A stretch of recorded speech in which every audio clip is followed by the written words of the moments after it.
ప్రియమైన తండ్రి, సర్వశక్తిమంతుడైన మా దేవా, ఈ అద్భుతమైన సమయాన్ని బట్టి మీకు స్తోత్రం. ఈ సందేశ సమయాన్ని మీ కృపగల హస్తం కింద అప్పగించుకుంటున్నాం. ఈ సమయమందు పరిశుద్ధాత్ముడా మీరు మాతో మాట్లాడండి. చెవిగలవాడు ఆత్మసంగములతో చెప్పుచున్న మాట వినుగాక అని చెప్పబడినట్టు మా చెవులు మీ స్వరానికి చెవియొగ్గులాగున మీ కృపను మాకు దయచేయండి. మహిమగల హస్తం కింద అప్పగించుకుంటున్నాం. మా ప్రభువైన యేసుక్రీస్తు నామమున తండ్రి. మత్తయి రాసిన సువార్త 21వ అధ్యాయం 4-5 వచనాలు, ప్రత్యేకించి 4వ వచనములో ప్రవక్త వలన చెప్పబడినది నెరవేరునట్లు ఇది జరిగెను. బైబిల్లో యేసుక్రీస్తు జీవితంలో జరిగిన ఒక్కొక్క సంభవం వెనుకను ఒక ఆత్మీయ అర్థం ఉంటుంది. ఆ ఆత్మీయ అర్థము యొక్క ముందస్తు హెచ్చరికగా కార్యములు బైబిల్లో చెప్పబడ్డాయి. అలా చెప్పబడినవి యేసుక్రీస్తు వచ్చి తన జీవితంలో నెరవేర్చినట్లుగా చూస్తున్నాం. అలా నెరవేరినప్పుడు బైబిల్ చెప్తుంది ఇవన్నీ ప్రవచనం ద్వారా చెప్పబడ్డవి నెరవేర్చబడ్డాయని. నేను చెప్పింది మీకు అర్థమేంటదనుకుంటా. యేసుక్రీస్తు జీవితంలో జరగవలసిన సంభవాలన్నీ ప్రవచనాత్మకంగా ముందుగానే బైబిల్ తెలియజేస్తుంది. అంటే ఆయన పుట్టుక నుండి, ఆయన పుట్టినప్పుడు ఒక నక్షత్రం వస్తుంది, దానిని ఆ బిలాము ప్రవచనముగా తెలియజేస్తాడు. ఆయన కన్యక గర్భమున పుడతాడు, ఇదొచ్చి ఆ యెషయా ప్రవచనంగా తెలియజేస్తాడు. అటు తర్వాత ఆయనొచ్చి దేవాలయంలో ప్రసంగిస్తాడు, గుడ్డివారి కళ్ళు తెరవబడతాయి. ఇలా ఎన్నో విషయాలు యెషయాలో ఉంటాయి, ఆ కీర్తనలో ఉంటాయి. వదకు తేబడు గొర్రెపిల్లవలే ఆయన ఉన్నాడు, ఇది యెషయాలో ఉంటుంది. నా వస్త్రములు వారు పంచుకున్నారు, నా అంగీ కొరకు చీట్లు వేయుచున్నారు. ఇలా యేసుక్రీస్తు యొక్క అన్ని కార్యాలు ప్రవచనం వలె ఉన్నాయి. అదట్లే యేసు జీవితంలో జరుగుతాయి. అలా నెరవేర్చుకుంటూ వస్తాడు ఒక్కొక్క దానిగా. అలా నెరవేరినప్పుడు వాక్యం చెప్తుంది ఇవన్నీ ప్రవచనం ద్వారా బయలుపరచబడ్డాయి. మత్తయి రాసిన సువార్తలు మాత్రమే చూస్తే ఒక్కొక్కటి చెప్పుకుంటూ వస్తాడు. యేసు పుట్టుక నుండి ఇప్పుడు గాడిద మీద సవారీ, ఆ పైన యేసు శిలువ మరణం అన్నీ చెప్తాడు. అలాగుంటున్నప్పుడు ఇలా ప్రత్యేకించి ఇదేదో ఒక పండుగగానో లేకపోతే సంవత్సరానికి ఒకసారి జరగబోయే ఒక ముఖ్యమైన సంభవంగానో ఇక్కడ చెప్పకుండా ఈ సంభవము ప్రత్యేకించి యేసుక్రీస్తు గాడిద మీద, గాడిద పిల్ల మీద ఎక్కి నీ యొద్దకు వస్తున్నాడు అని అలా చెప్పబడింది. ప్రవచనముగా అది తెలియజేయబడింది. ఎందు నిమిత్తము ఈ ప్రవచనము తెలియజేయబడింది, ఈ ప్రవచనము వెనుక ఉండేటువంటి సంభవాలు ఏంటి, అదే మనం ఈరోజు చూడబోతున్నాం. సాధారణంగా యేసుక్రీస్తు చెప్పేటువంటి లేక జరిగించే సంభవాలు మీరు ఒట్టి పారంపర్యాచారముగా చూస్తూ చేసినట్లయితే అప్పుడు ఆయన ప్రవచనాన్ని తెలిపి ఆయన ఆత్మీయ విధానంలో చెప్పిన దానికి అర్థం లేకుండా పోతుంది. ఒట్టి లోక ప్రకారంగా తీసుకున్నట్టయితే ఒక ప్రయోజనం లేదు. దాని వెనుక ఆయన ఏం చెప్పదలుస్తున్నాడు, దాని ద్వారా మనకి ఏం నేర్పిస్తున్నాడనేదే చాలా ఇంపార్టెంట్. ఉదాహరణకి ఇశ్రాయేలీయులు చేసిన గొప్ప మిస్టేక్స్లో ఒకటి ఏంటంటే యేసుక్రీస్తునకు ముందస్తు గుర్తుగా పస్కా బలిపశువును గురించి చెప్పబడింది. అయితే వారు పస్కా బలిపశువును గొర్రెపిల్లగానే తీసుకున్నారు. దాని వెనుక ఉన్నది పరిశీలించలేదు. యేసే చెప్తున్నాడు లేఖనముల యందున్న వాటిని పరిశోధించుచున్నారు, అవి నన్ను గురించి సాక్ష్యమిస్తున్నాయి అంటున్నాడు. అప్పుడు పరిశోధిస్తేనే సాక్ష్యం ఇవ్వగలము. అలా పరిశోధించి చూసి చాలామంది యేసును తెలుసుకొని ఎదురు చూశారని మనం చూస్తూ ఉన్నాం. దేవుడు దీనికి శిల్పియు నిర్మాణకుడై ఉన్నాడో పునాదులు గల ఆ పట్టణము కొరకు ఎదురు చూచారు. సో ఈ వేదవాక్యాన్ని పరిశోధిస్తూ ఉన్నప్పుడు అదెందు నిమిత్తం ఇవ్వబడింది, దాని వెనుక ఉన్నటువంటి దేవుని ప్రణాళిక ఏమిటో ఇవన్నీ మనం అర్థం చేసుకోగలం. ఇప్పుడు ఈరోజు ఒక సంభవం మనం చూశాం కదా. ఈ వాక్యము జంట వాక్యము, దాని ఆధారముగానే మీరు ఈ రోజంతా మీరు చేస్తున్నారు. అప్పుడు ఈ వాక్యం ఏం చెప్తుంది, ప్రవక్త వల్ల ప్రవచించబడింది నెరవేరుటకు ఇవన్నీ జరిగాయి అని ఉంది. ఇది ఎక్కడ ప్రవచించబడింది అని చూస్తే జకర్యా 9వ అధ్యాయంలో ఇది చెప్పబడుతుంది. యేసుక్రీస్తు గాడిదను, గాడిద పిల్లను ఎక్కి నీ యొద్దకు వచ్చుచున్నాడని 9వ అధ్యాయం 9వ వచనంలో రాయబడి ఉంటుంది. ఆయన వచ్చిన ఉద్దేశము ఏంటి, అదే చాలా ఇంపార్టెంట్.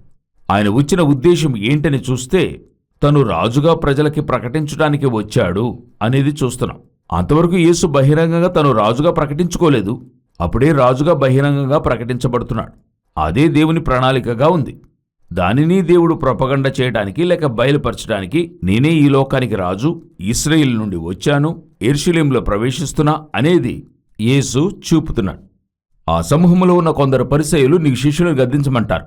అందుకు యేసు వారిని చూసి వీరు ఊరుకుండిన ఎడ్ల ఈ రాళ్లు కేకలు వేస్తే అని వారితో చెప్తాడు. కాబట్టి ఆ కార్యాన్ని అక్సెప్ట్ చేస్తున్నాడు, ఆ విధంగానే చెయ్యాలని చెప్పి. సో మొదటిగా యేసుక్రీస్తు ఈ విషయం చేయడానికి అయిన ఉద్దేశం తానొక రాజునని లోకానికి ప్రకటించడానికి లేక దాన్ని బహిర్గతంగా చెప్పడానికి. వాక్యమంటుంది యెరూషలేం పట్టణస్థులు ఈయన ఎవరో అని కలవరపడ్డారు. జనసమూహము ఈయన గలిలయలోని నజరేతువాడకు ప్రవక్త అయిన యేసు అని చెప్తారు. సో ఈ లోకంలో ఉన్న జనసమూహానికి యేసు ఎవరని చెప్పడానికైనా ఒక అవకాశమే లేక దాని గుర్తింపే ఒక గాడిదను దాని పిల్లను మీకు ఇంకా స్పష్టంగా తెలియజేయాలంటే ఈ మట్టలాదివారము లేక పామ్ సండే యొక్క ఉద్దేశం ఏంటంటే యేసుని మొట్టమొదటిగా రాజుగా ఈ లోకానికి ప్రకటించటం.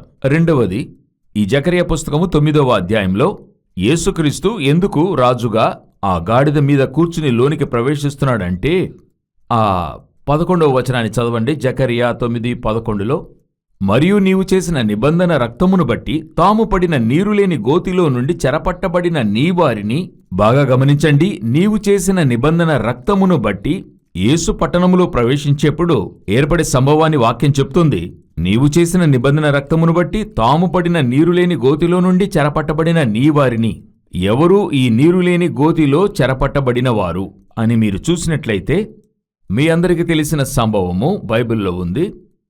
అబ్రహాము లాజరు సంభవం. లాజరు అబ్రహాం రొమ్మున ఆనుకుంటాడు. అక్కడొక ధనవంతుడు పాతాళములో బాధపడుతుంటాడు. పై పాతాళములో అబ్రహాం ఉంటాడు. ఇప్పుడు వీరిద్దరికి మధ్య ఒక అగాధం ఉంది. అక్కడ కాన్వర్సేషన్ జరుగుతుంది. ఆ కాన్వర్సేషన్లో అక్కడ ధనవంతుడు అబ్రహాంను చూసి ఒక ప్రశ్న అడుగుతున్నాడు. లాజరు యొక్క వ్రేలి కొనతో నాకేమి ఇవ్వమంటున్నాడు? నీళ్లు ముంచి ఇవ్వమంటున్నాడు. అది నీరు లేని అగాధము అనేది చూస్తున్నాం.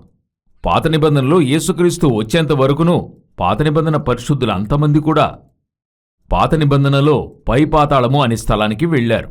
యేసుక్రీస్తు మరణాంతరమే సమాధులు తెరవబడుతున్నాయి, పరిశుద్ధులు ఆగపడుతున్నారు, పునరుద్ధానమై ఆయనతో పరదైసునకు వెళ్లారు. దాని ముందర వరకును వారందరూ పాతాళానికి వెళ్లారు. అందుకే మరణానికి అధిపతి సాతానని మనం చెప్తున్నాం. ఎప్పటి వరకు? యేసుక్రీస్తు మరణాన్ని జయించేంత వరకు. అప్పటి వరకు వీళ్ళు ఎక్కడున్నారంటే పైపాతాళము లోపాతాళము అనే స్థలంలోనే ఉండేవారు. అందువల్ల పాత నిబంధన పరిశుద్ధులు చెప్తున్నప్పుడు మనమిప్పుడు పరలోకం అని చెప్తున్నాం కదా, మరణిస్తే పరలోకానికి వెళ్తామని. పాత నిబంధనలో అలాగే చెప్పరు. ఇప్పుడు యాకోబు చెప్పేప్పుడు నెరసిన వెంట్రుకలు గల నన్ను మృతుల లోకంలోనికి దిగిపోనట్టు చేయుదురు. కీర్తనకారుడు అంటాడు, నేను పాతాళమందు పండుకొనినను నీవు అక్కడ ఉన్నావు. యోబు చెప్తూ పాతాళం నాకు ఇల్లు అను ఆశయే అని అంటున్నాడు. అప్పుడు అందరూ పాతాళమనే మాటే చెప్తున్నారు. ఏంటి కారణమంటే వారికి ఆనాడు ఒక ఆత్మీయ అవగాహన ఉండింది. ఒక బయలుబాటు, మనం పాతాళానికి వెళ్ళబోతున్నాం అనేటువంటిది. ఈరోజు మన కేసు వచ్చినందువల్ల పరలోకానికి వెళ్తున్నాం అని ఉంది. సో ఆ పాతాళములో ఉన్న లోపాతాళములో ఉన్న వారిని గుచ్చే మనం ఈ ధనవంతుడు, దుర్మార్గులు దేవుని తెలుసుకుని అంగీకరించని వారు. వాక్యం చెప్తుంది. ఈ వాక్యము జకర్యా 9:11, మరియు నీవు చేసిన నిబంధన రక్తమును బట్టి తాము పడిన నీరులేని గోతిలో నుండి చెరపట్టబడిన నీ వారిని. నీవు చేసిన నిబంధన రక్తమును బట్టి అంటే నిబంధన రక్తము అంటే ఏంటి? మనమందరము యేసు రక్తమును బట్టి విడిపించబడినవారు. అయితే ఆ చోట వాక్యం చెప్తుంది, నీవు చేసిన నిబంధన రక్తము అంటే ఏంటి అర్థమంటే వీరందరూ ధర్మశాస్త్ర ప్రకారం ఉన్న పరిశుద్ధులు. వారే ఆ చోట ఉన్నారు. వాళ్లే సున్నతి చేత నిబంధన చేయబడినవారు. సో నీవు చేసిన నిబంధన రక్తమును బట్టి విడిపించేదను అంటే ఏంటి అర్థము? ఈ ఊరేగింపులో ఆయన గాడిద మీద ఆయన యెరూషలేములోనికి రావడానికి మొదటి కారణం ఏంటంటే అక్కడున్న ప్రజలను, పాతాళంలో ఉన్నవారిని, ధర్మశాస్త్రానుసారంగా సరిగ్గా ఉన్నవారిని విడిపించడానికి యేసు వస్తున్నాడు. ఇదే మొదటిగా ఆ ఊరేగింపు యొక్క, లేకపోతే ఆ గాడిద పిల్లను ఎక్కి వచ్చినందుకైన ఉద్దేశం. అప్పుడు ఈ ఊరేగింపు ఎందుకోసం? ఇప్పుడు మనం ఎందుకు చేస్తున్నాం? ఇప్పుడు మనము ఇదొక సంవత్సరానికి ఒకసారి వచ్చే పండుగగా చూస్తున్నాము, లేక ఇది ఒక ఆచారంగా చేస్తున్నాం. అయితే బైబిల్ ప్రకారంగా ప్రవక్త చేత బయలుపరచబడింది నెరవేరున్నట్లుగా ఎక్కడ చెప్పబడింది? జకర్యా 9లో. అది యేసుక్రీస్తు మత్తయి సువార్త 21లో చేస్తున్నాడు. లూకా, మార్కు, యోహాన్లో నమోదు చేయబడింది. అప్పుడు దీని యొక్క ఉద్దేశం ఏమైంది? ఇది దేని సూచిస్తుంది? మనము ఈ క్రమమును చేస్తున్నప్పుడు బంధించబడిన వారిని విడుదల కావించాలి. దీని ఉద్దేశము బంధింపబడిన వారు విడుదల చేయబడాలి. మనము ఈరోజు ఒక గొప్పదైన ఆశీర్వాదాన్ని చేతిలో ఉంచుకున్నాం, యేసుని రక్తం. ఆ రోజు వారు ఆ నిబంధన రక్తమును బట్టి విడిపించబడ్డారు. ఈరోజు యేసుని రక్తమును బట్టి విడిపించబడ్డాం. ఈరోజు ఎంతమంది బంధించబడి ఉన్నారు? ఎంతమంది ఈరోజు దేవుని నుండి దూరముగా వెళ్లారు? ఎంతమంది క్రీస్తుని ఎరుగని వారు ఉన్నారు? వీరందరినీ ఎవరు విడిపించేది? యేసుక్రీస్తు ఒక్కసారికి ఆకాశంలోనికి వచ్చి ఒకేసారి అగపడి సువార్తను చెప్పగలడు. అయితే ఇప్పుడు ఆయన మనకిచ్చిన ఆజ్ఞ, మీరు సర్వలోకమునకు వెళ్ళి సువార్తను ప్రకటించండి. అది మన మీద పడిన బాధ్యత.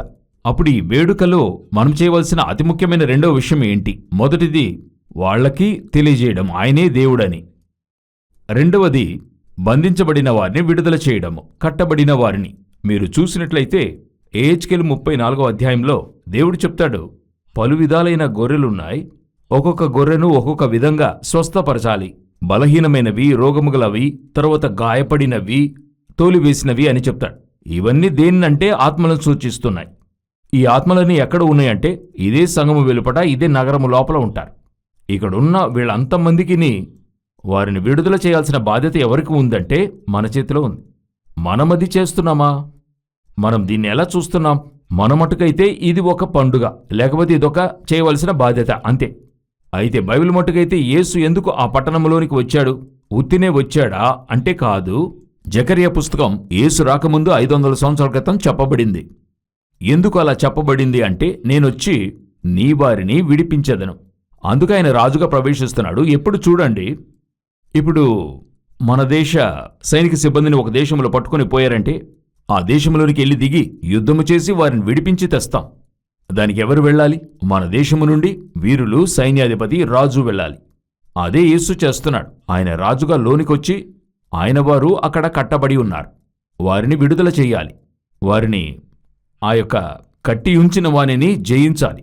ఆ శత్రు దేశం రాజును జయించాలి. అదే పిశాచి. జయించి అతనిని విడిపించడం. అందుకోసమే యేసుక్రీస్తు గాడిదను, గాడిద పిల్లను ఎక్కి వస్తున్నాడు అని చూస్తున్నాం. ఈరోజు మనం చేసే ఊరేగింపు ఉద్దేశం ఆ విధంగా లేదు. బంధింపబడిన వారిని విడుదల చేసేదిగా లేదు. మూయబడిన వారిని విడుదల చేసేదిగా లేదు. మనమది ఒక సాంప్రదాయంగా మార్చేశాం. అప్పుడు ఈ ఊరేగింపును మీరు అర్థవంతంగా మార్చాలి. లేఖనాల్లో చెప్పబడినట్టు అది మీరు కరెక్ట్గా చేసి ముగించాలి అన్నట్టయితే మనం మొదట చూసినట్టు మొదటిగా సువార్తను ప్రకటించేవారిగా మారాలి. రెండవది, మీరు బంధింపబడిన వారిని విడుదల చేయడం. యేసుక్రీస్తుని చూడండి, శిష్యులను పంపుతున్నప్పుడు వారు తనతో ఉండుటకు, ప్రసంగించుటకు, స్వస్థపరిచి విడిపించుటకు 4 పనులిచ్చి పంపుతాడు. వ్యాధిగ్రస్తులను స్వస్థపరచుటకును, చివరికి విడుదల చేయడానికి. అపోస్తలుల కార్యం 10వ అధ్యాయం 38వ వచనం చెప్తుంది, తండ్రి అయిన దేవుడు యేసుక్రీస్తుని ఎందుకు అభిషేకించాడట?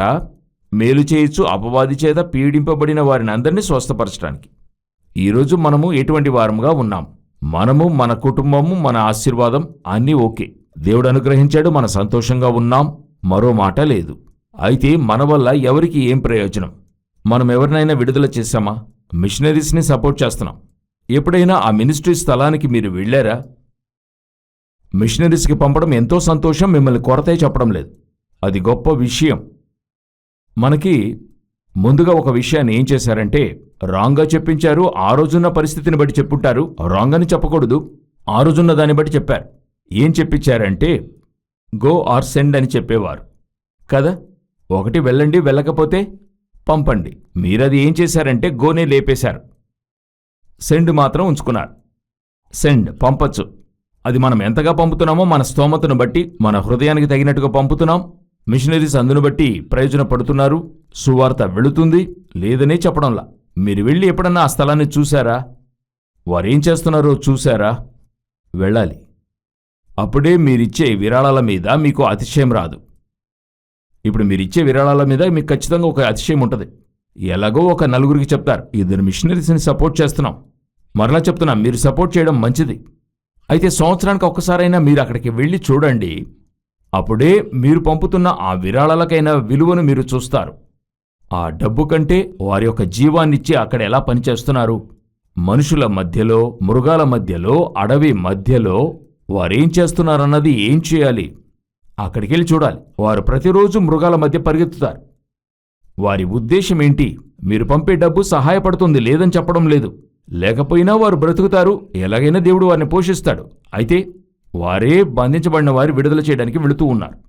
ఆ విధంగా మీరు కూడా వెళ్ళి చూడండి. అక్కడున్నటువంటి గ్రామంలో, ఆ అడవిలో ఉండే ప్రాంతంలో ఒక ఆత్మతో మాట్లాడటం మీరు 5,000 మందితో మాట్లాడినంత సమం. నేనొకసారి వెళ్ళినప్పుడు దాదాపు 15-20 కిలోమీటర్లు నడిపించుకుని వెళ్లారు.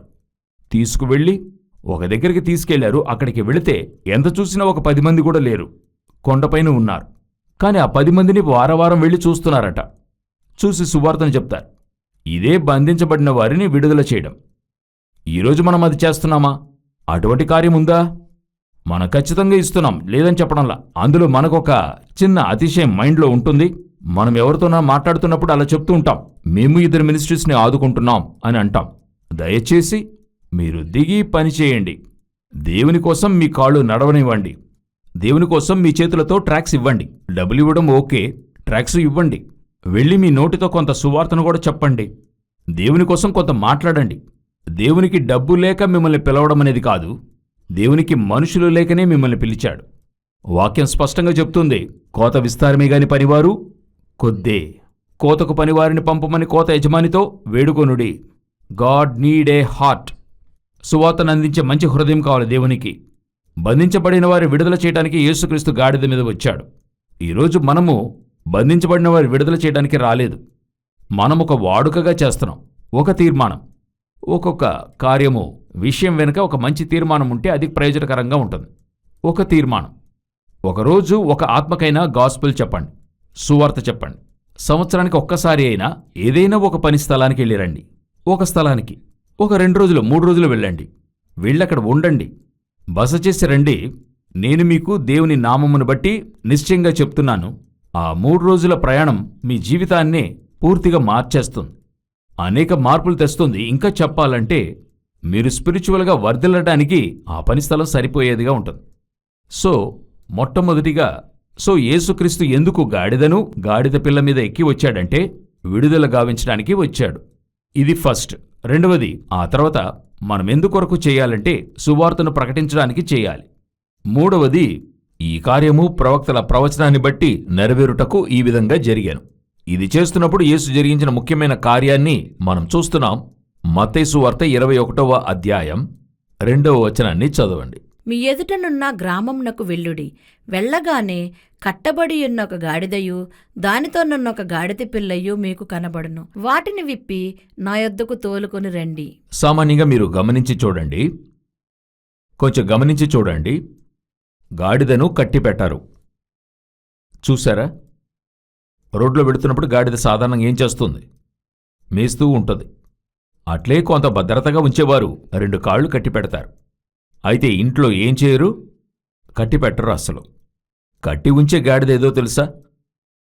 ఇంటి లోపల, ఇంటి దగ్గర కట్టిపెడుతున్న గాడిద ఏ గాడిద ఏంటో తెలుసా? దేవుని కొరకు అర్పించబడేటువంటి గాడిదనే కడతారు.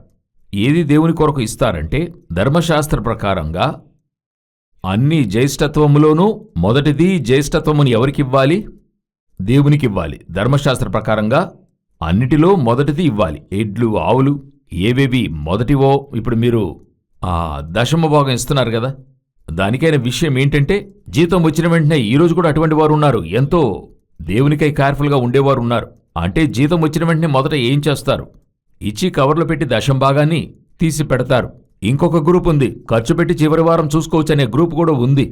అయితే ఈరోజు నమ్మకంగా వచ్చిన వెంటనే అదొక కవర్లో వేసి ముందు పెట్టేవారు కూడా ఉన్నారు. ఈ అలవాటు ఎక్కడి నుండి వచ్చిందంటే ధర్మశాస్త్రం నుండి వచ్చింది. ధర్మశాస్త్రంలో ఏం చెప్పబడుతుంది? ఏ ఒక్క విషయంలోనూ ఫస్ట్ జ్యేష్ఠత్వాన్ని ఎవరికివ్వాలి? దేవునికివ్వాలి. అయితే ఆ కాలములో గాడిద అన్నది ఉన్నంతలో ప్రెషస్, ఉన్నంతలోనే అతి ముఖ్యమైనది. ఆస్తి దాన్ని బట్టే లెక్కిస్తారు. ఇప్పుడు మనకొక కాలంలో ఎడ్లు, పశువులను బట్టి లెక్కేస్తారు. ఇప్పుడున్నవారు ఇల్లు, భూములను బట్టి లెక్కేస్తున్నారు. కొంతమంది అయితే బంగారాన్ని బట్టి లెక్క వేస్తారు. ఉన్నారు కదా, అలా లెక్కెట్టేవారు ఉన్నారు కదా. ఆయా కాలానికి ఆ విధంగా లెక్కేసేవారు ఉన్నారు కదా. అదేవిధంగా పాత నిబంధన కాలంలో గాడిదను బట్టి లెక్కేసేవారు. మీరు గమనిస్తే తెలుస్తుంది. సౌలు ఒక గాడిద కనపడకుండా పోయిందని ఏం చేశాడు? ఒక్కొక్క ఊరుగా వెళ్ళాడట. అన్ని ఊర్లు వెతికాడు. ఈరోజు గాడిద కనపడలేదంటే వెతుకుతామా? ఒక గాడిద కోసం ఆ రోజు అతడు ఏం చేశాడు? ఒక్కొక్క ఊరు వెతికాడట. ఆ స్థాయికి ఇప్పుడు యోబును గురించి చెప్పేప్పుడు గాడిదను లెక్క కట్టేవారట. ఇన్ని గాడిదలు తన దగ్గర ఉన్నాయి. ఫరో అబ్రహాముకు బహుమతులు ఇచ్చాడని చెప్తున్నప్పుడు ఇన్ని గాడిదలు ఇచ్చాడు అని ఉంటుంది. కాబట్టి ఆ రోజు గాడిదన్నది ఒక గిఫ్ట్, ఇచ్చేటువంటిది. రాజు ఒకనికి బహుమతి ఇస్తున్నాడంటే ఏమిస్తున్నాడు? గాడిదనిస్తున్నాడు. అలాగా గాడిదే ఆ రోజు ప్రీషియస్గా ఉండింది. అలాగుంటున్నప్పుడు ఆ గాడిదల జ్యేష్ఠత్వంలోనూ ఏమివ్వాలి? దేవునికి ఇవ్వాలి. అయితే దేవుడు మన దగ్గర ఎదురు చూసేది ఏం ఎదురు చూస్తున్నాడంటే, దేన్ని దుఃఖముతోనో విచారముతోనూ ఇవ్వకూడదని దేవుడు అనుకుంటున్నాడు. మనమిచ్చేప్పుడు ఎలాగివ్వాలి? ఉత్సాహముతో, మనరమ్యముగా, సంతోషముగా దేవునికివ్వాలి. ఏది ఇచ్చినా గాని, అది ఆఫరింగ్ ఇచ్చినా గాని, లేకపోతే వస్తువులు తీసుకొచ్చి ఇచ్చినా సరే, లేకపోతే సేవకి బిడ్డలనిచ్చినా ఎలాగివ్వాలి? సంతోషముగా ఇవ్వాలి. అప్పుడు దేవుడు చూస్తున్నాడు, ఇప్పుడు గాడిదనివ్వమంటే ఇతడు ఏం చేయడు? ఇవ్వడు. ఇవ్వాలన్నప్పుడు కొంతమంది ఇవ్వరు. అట్లే దేవునికి భయపడి ఇవ్వాలంటే ఎలాగిస్తాడు? దుఃఖముతో ఇస్తాడు. అయ్యో, గాడిదనిస్తున్నామే, దేవుడు ఆ విధంగా ఇవ్వొద్దని అనుకుంటున్నాడు. ఇచ్చేప్పుడు ఎలాగివ్వాలి? సంతోషంగా ఇవ్వాలి. అందువల్ల దేవుడు చూశాడు, వీడు గాడిదని ఏం చేయడు? సంతోషముగా ఇవ్వడు. దానికొక పని చేశాడు. చదవండి, నిర్గమకాండము పుస్తకము 13వ అధ్యాయము 13వ వచనాన్ని చదవండి. ప్రతి గాడిద పిల్లను వెల ఇచ్చి విడిపించి, తొలి పిల్లను వెల ఇచ్చి విడిపించి, దానికి మారుగా గొర్రెపిల్లను ప్రతిష్ఠింపవలెను. దాని అర్థం ఏంటని అడిగితే, కట్టబడిన గాడిదది, దేవునికి అర్పింపవలసిన గాడిద. అయితే దాన్ని ఏం చేశారు? కట్టి పెట్టేశారు. ఇది బలి అర్పింపవలసింది, అయితే ఇవ్వాలనుకోవడం లేదు. బలి కావడానికి ఆ ఓనరు సమ్మతించలేదు. అలా అతడు ఇవ్వడానికి ఇష్టపడలేదు. ఇచ్చినా దుఃఖముగా ఇస్తాడు. ఇప్పుడు దేవుడు చూస్తున్నాడు, ఆ గాడిద తొలిపిల్లను విడిపించడానికి ఏమివ్వాలి? ఒక గొర్రెపిల్లను ఇవ్వాలి. ఇక్కడ యేసు చెప్తున్నాడు, మీ ఎదుటనున్న గ్రామమునకు వెళ్ళుడి, వెళ్ళగానే కట్టబడి ఉన్న ఒక గాడిదయు దానితోనున్న ఒక గాడిద పిల్లయు మీకు కనబడును. వాటిని విప్పి నా యొద్దకు తోలుకుని రండి. ఇప్పుడు ఈయనెవరు? ఈయనే ఆ గొర్రెపిల్ల. ఒక గాడిద తొలిచూలును విడిపించాలంటే ఏం చేయాలి? ఒక గొర్రెపిల్లని ఇవ్వాలి. ఇప్పుడు ఈయన చెప్తున్నాడు, ఆ గాడిదను విప్పి తీసుకురా, ఇక అది కట్టబడనక్కర్లేదు, ఇక అది బలి కావలసిన పని లేదు. దానికి మారుగా, దానికి బదులుగా బలి కాబోతున్న గొర్రెపిల్ల నేనే. దానికి మారుగా. ఇప్పుడు ఈయన ఆ గాడిద మీద ఎక్కి ఎక్కడికొస్తున్నాడు? ఎక్కడికి? యెరూషలేంకి వస్తున్నాడు. దాని అర్థమేంటి? గాడిద విడిపించబడింది. యెరూషలేంకి యేసు ఎందుకు వెళ్తున్నాడు? బలి కావడానికి వెళ్తున్నాడు. తను ఒక బలి పశువుగా అర్పించుకుంటున్నాడు. అక్కడే క్రింద చెప్తున్నాడు, యేసు తనను గురించి మార్కులు చెప్తాడు, మనుష్య కుమారుడు అనేకులకు ప్రతిగా విమోచన క్రయధనముగా తన ప్రాణమిచ్చుటకు వచ్చాను అంటాడు. అంటే ఏంటి అర్థం? నేను యెరూషలేములో బలి కాబోతున్నాను. ఈ బలి వల్ల ఒక గాడిద తల విడిపించబడుతుంది. దాని ఒక మరొక అర్థాన్ని మీరు గమనించండి. మీరు నేనే ఆ గాడిద. మిమ్మల్ని నన్ను విడిపించడానికి ఆయన బలి అయ్యాడు. మిమ్మల్ని నన్ను విడిపించడానికి ఆయన సిలువలో అర్పించబడ్డాడు. మీకు నాకు మర్యాదిస్తున్నారు చూడండి. అంతమంది గాడిదకు ముందుగా ఏం చేస్తున్నారు? పరిచారు. ఎందుకట? పైనైన కూర్చుంటేనే అక్కడి క్రింద పరుస్తారు. ఇంతటినీ చేయడానికే గాడిదను, గాడిద పిల్ల మీదను ఆయన వచ్చాడు.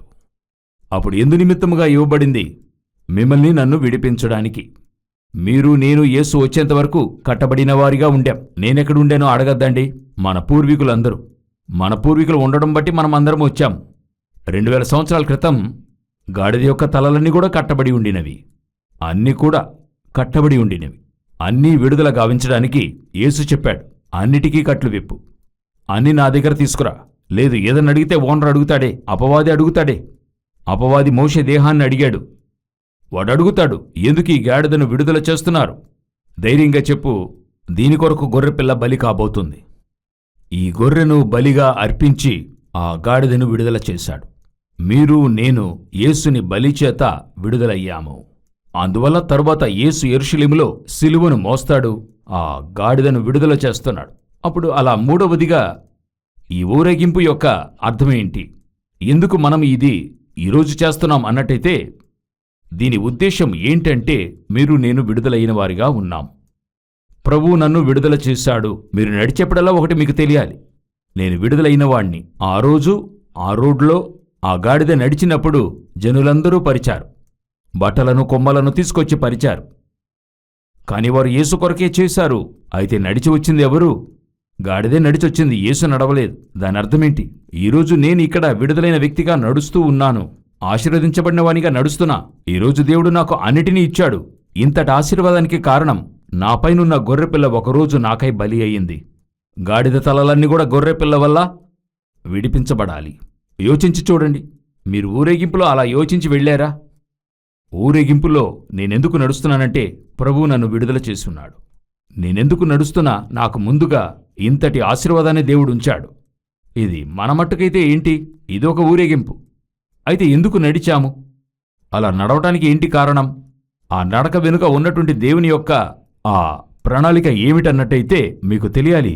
నేను విడిపింపబడిన వానిగా నడుస్తున్నా. ఒక కాలంలో కట్టబడిన వానిగా ఉండాను. యేసు నన్ను విడుదల గావించాడు. మరోసారి ఊరేగింపెళ్తున్నప్పుడు మీలో ఈ ఆలోచన రావాలి, ఈ సందేశం మాట్లాడాలి. ప్రభువా, నేనిలా నడిచి వెళ్తున్నానంటే మీకు తెలుసా, ఇదే ఇండియాలో మీరు నేను నడిచి వెళ్ళలేని ఒక కాలం ఉండింది.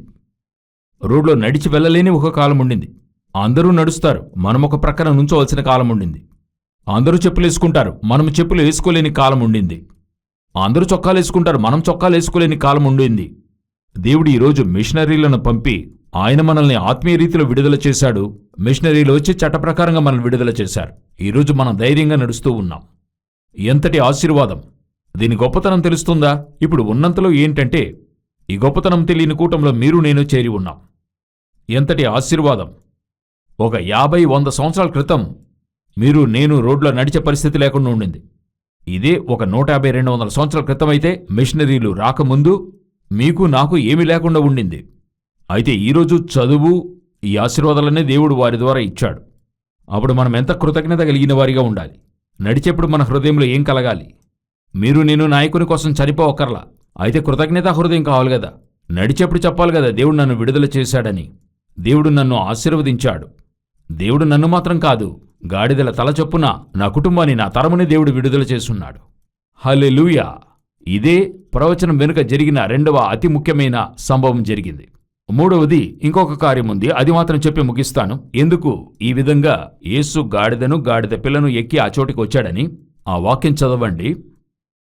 మత్తయి సువార్త 21వ అధ్యాయం 4-5 వచనాలు చదవండి. ప్రవక్త వలన చెప్పబడినది నెరవేరునట్లు ఇది జరిగెను. అదేమనగా, ఇదిగో నీ రాజు సాత్వికుడై గాడిదను భారవాహిక పశువు పిల్ల అయిన చిన్న గాడిదను ఎక్కి నీ యొద్దకు వచ్చుచున్నాడని సియోను కుమార్తెతో చొప్పుడి అనున్నది. ఈ విషయము ప్రవచనాత్మకమైనది, ఇంకా కొంచెం లోతైనది. కొంచెం గమనిస్తే మీకు అర్థమవుతుంది అనుకుంటా. యేసుక్రీస్తు ఏది చేసినా దాని వెనుక దేవుని యొక్క ప్రణాళిక ఉంటుంది. ఇప్పుడు యేసు యెరూషలేములోకి వచ్చేప్పుడు 2 సార్లు, ఒకసారి గాడిద మీద వచ్చాడు, సరేనా? ఇంకొక వాక్యాన్ని చదవండి. మార్కు సువార్త 10వ అధ్యాయం 32వ వచనాన్ని చదవండి. వారు ప్రయాణమై యెరూషలేమునకు వెళ్ళుచుండిరి. యేసు వారికి ముందు నడుచుచుండగా వారు విస్మయమొందిరి. యేసు వారికంటే ముందుగా నడిచి వెళ్ళాడు. వారందరూ యెరూషలేమునకు ప్రయాణమై వెళ్ళుచున్నారు. యేసు వారికంటే వారు వెళ్లి చేరకముందే ఆయన ముందుగా వెళ్ళిపోయాడు. వారు ఆ చోటుకి వెళ్లే లోపల నడిచి వెళ్ళాడు. వారు విస్మయమొంది, వాక్యమేమంటుంది? విస్మయమొంది భయముతో ఆయనను వెంబడించారు. ఈయనతోనే కదా 3.5 సంవత్సరాలు నడిచారు. అన్ని చోట్లకు ఈయనతోనే నడిచారు. అప్పుడెందుకు ఇప్పుడు మాత్రం యెరూషలేములోకి నడిచెళ్తున్నాడు, ముందుగా వెళ్తున్నాడు? వెనుక వెళ్ళిన శిష్యులు చూసి ఏం చేస్తున్నారు? విస్మయమొందారు. రెండవది, భయపడుతున్నారు. అలా ఏంటండి జరిగింది? యేసు నడిచి వెళ్ళాడు, అంతే ఉంది. అంటే ఏంటర్థం? ఈ చోట 2 ముఖ్యమైన విషయాలు యేసు చేస్తున్నాడు. ఇదే యెరూషలేములో ఒకసారి గాడిదతో ప్రవేశిస్తున్నాడు, గాడిద మీద వస్తున్నాడు. ఒకసారి నడిచి లోనికి వస్తున్నాడు. గాడిద మీద వచ్చినప్పుడు రాజుగా ఆయనకి జయమని చెప్పారు. అదే సమయంలో నడిచి వచ్చేప్పుడు శిష్యులందరూ ఆయన విస్మయంతో చూసి భయపడ్డారు. ఇది ఎందుకైనా సూచన అని చూసినట్లయితే, యేసుక్రీస్తుగా ఆయన ఒక అతి ముఖ్యమైన వ్యక్తికి సూచనగా ఉన్నాడు అని చెప్పి హెబ్రీయులలో చదువుతున్నాం. హెబ్రీయులకు రాసిన పత్రికలో 7వ అధ్యాయంలో 15-17 వచనాలు చదవండి. మరియు శరీరానుసారముగా నెరవేర్చబడు ఆజ్ఞగల ధర్మశాస్త్రం బట్టి కాక, నాశనం లేని జీవమునుకున్న శక్తిని బట్టి నియమింపబడి మెల్కీసెదెకు పోలిన వాడై వేరొక యాజకుడు వచ్చియున్నాడు. కావున మేము చెప్పిన సంగతి మరింత విశదమయ్యున్నది. ఏలయనగా నీవు నిరంతరము మెల్కీసెదెకు క్రమము చొప్పున యాజకుడవై ఉన్నావు అని ఆయన విషయమై సాక్ష్యము చెప్పబడెను. అప్పుడు మెల్కీసెదెకు క్రమము చొప్పున యేసే ఆ సూచనగా ఉన్నాడని వాక్యం చెప్తుంది. మెల్కీసెదెకు అన్నందుకు 2 అర్థాలు. అదే అధ్యాయం 2వ వచనం చదవండి. ఎవనికి అబ్రహాము అన్నిటిలో 10వ వంతు ఇచ్చెనో ఆ షాలేం రాజును మహోన్నతులకు దేవుని యాజకుడైన మెల్కీసెదెకు నిరంతరం యాజకుడుగా ఉన్నాడు. అతని పేరుకు మొదట నీతికి రాజనియు, తర్వాత సమాధానపు రాజనియు అర్థమిచ్చినట్టు షాలేం రాజని అర్థము. 2 పార్ట్లున్నాయి అందులో. ఒకటి నీతికి రాజు, ఇంకొకటి సమాధానపు రాజు. ఇవి 2 కూడా చేరినవే ఒక మెల్కీసెదెకు, ఆ పోలికగా యేసు. ఇవి రెండిటినీ ప్రతిఫలించే ఇద్దరు రాజులుండేరు పాత నిబంధనలో. ఒకటి దావీదు, మరొకటి సొలొమోను. సొలొమోను సమాధానానికి రాజు, దావీదు నీతికి రాజు. ఇదే యెరూషలేము నగరములో దావీదు ఏ విధంగా వచ్చాడనేది వాక్యం చెప్తుంది. చదవండి. 2వ సమూయేలు 6వ అధ్యాయం 13-14 చదవండి. ఎట్లనగా యెహోవా మందసమును మోయివారు 6 అడుగులు సాగగా ఎద్దు ఒకటియు కొవ్విన దూడ ఒకటియు వధింపబడెను.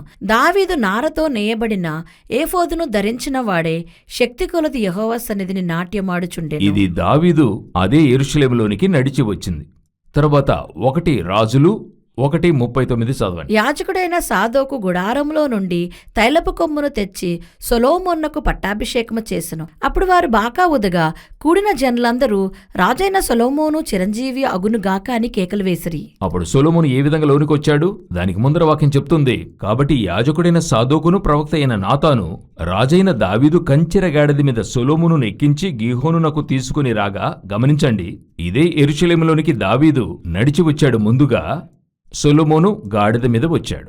ఇతడు నీతికి రాజు, అతడు సమాధానమునకు రాజు. ఇవి రెండూ యేసు చెయ్యాలి. ఈ 2 కార్యాలు అక్కడ జరగాలి. ఇప్పుడు దావీదు లోనికి వచ్చేప్పుడే వస్త్రములని చూస్తున్నాం. అటు తర్వాత హేళనగా మాట్లాడుతుంది మీకాలు. ఆ తర్వాత గర్భం మూయబడింది. అటు తర్వాత దావీదు వెళ్ళి ఏం చేస్తాడంటే రొట్టె, భక్ష్యము, ద్రాక్ష పండ్లనిస్తాడు.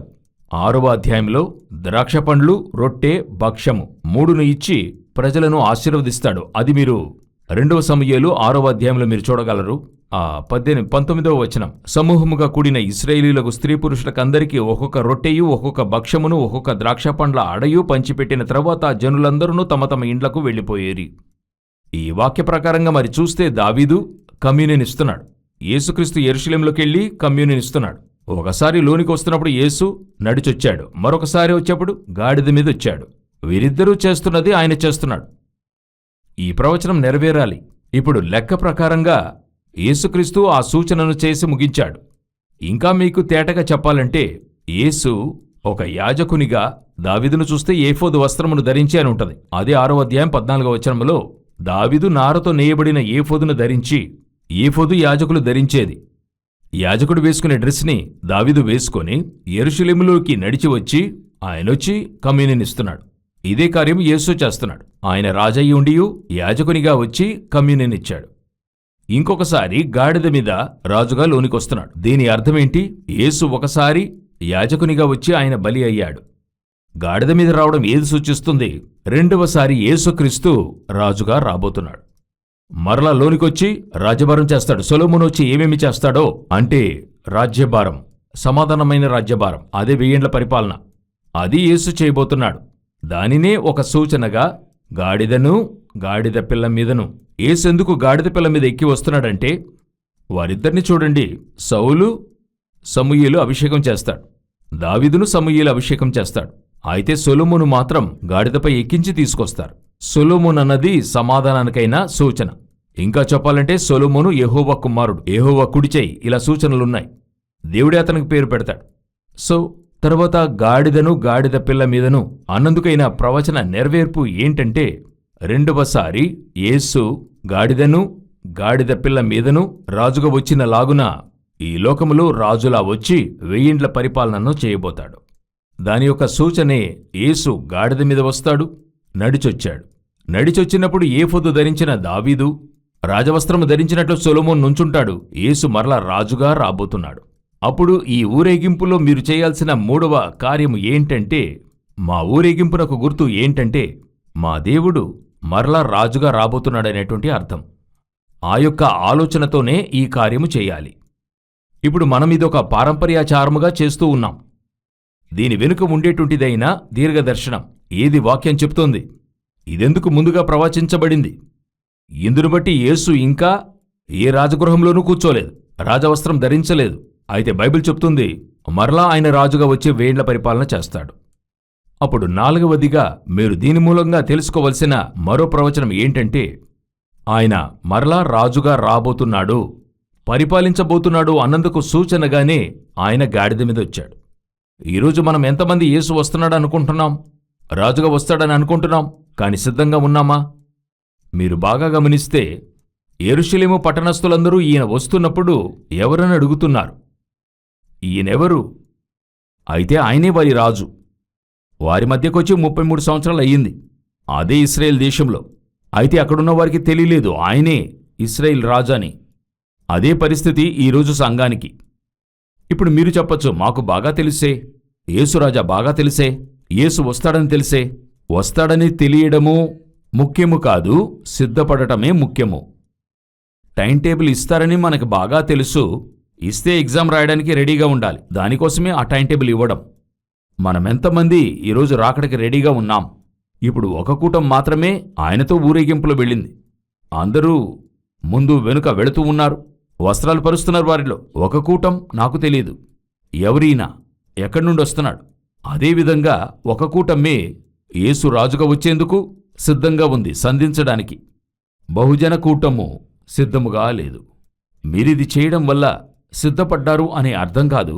ఇప్పుడు మీరు తెలుసుకోండి, ఇదెందుకు చేస్తున్నారంటే మరలా యేసు రానై ఉన్నాడన్నందుకు గుర్తుగానే మీరు చేస్తున్నారు. ఇది చేస్తున్నప్పుడు మీకు తెలియాలి, నేను యేసుక్రీస్తు రాకడకు సిద్ధముగా ఉన్నానని. మీరు దానికి సిద్ధముగా లేనివారిగా మీరు చేసినట్లయితే, ఒక కూటం అడిగింది గదా, ఈయన ఎవరు, ఎక్కడి నుండి వచ్చాడని. ఆ కూటము మీరును ఒకటే. అయితే ఒక సమూహము ఆయన యూదులకు, ఇశ్రాయేలీయులకు రాజు అని చెప్పారు గదా, ఆ సమూహంగా మీరు ఉండాలంటే సిద్ధపడి ఉంటేనే ఆ సమూహం. మీరు సిద్ధపడి ఉన్నారని పరీక్షించుకోండి. నేనిక ముగిస్తాను. 4 కార్యాలు యేసుక్రీస్తు ఇలా ఈ ప్రవచనం జరగాలని గాడిదను, గాడిద పిల్ల మీద వచ్చినందుకు సూచన. మొదటిగా ఆయన ప్రకటించేవాడిగా వచ్చాడు, అందరికీ ఆయన రాజుగా బయలుపరచడానికి. అదే మీరు నేను చేయాలి. రెండవది విడుదల గావించేవానిగా. మనలను విడుదల చేసేది ఆయనే. ఆయన మరలా వస్తున్నాడంటే విడిపించబోతాడని అర్థం. మూడవది ఆయన గాడిద తలచొప్పున విడుదల చేసి తనను బలిగా అర్పించుకున్నాడన్నందుకు సూచన. 4వది నీతికి రాజుగా వచ్చినవాడు మరలా సమాధానానికి రాజుగా రాబోతున్నాడు. హల్లెలూయా! మరలా 1000 ఏండ్ల పరిపాలన రాబోతుంది. దానికి ముందరగా మిమ్మల్ని నన్ను విడిపిస్తానని యేసు వాగ్దానం చేస్తున్నాడు. దీనికి మీరు ఎంత సిద్ధముగా ఉన్నారో అంతగా ఈ ఊరేగింపునకు అర్థముంది. ఇదేది కూడా తెలియలేదు, చర్చిలో ఇది జరుగుతుంది, మేము వెళ్ళొస్తాము అలాగని ఈరోజు మీరు చేసి ఉంటే అందువల్ల ఏ ప్రయోజనమునూ లేదు. అది మీకొక కార్యక్రమము అంతే, కాని మీకు అది ప్రయోజనము కాదు. ఈ 4ను తెలుసుకుని చేస్తే ఆ కార్యము మీకు ప్రయోజనకరంగా మారుతుంది.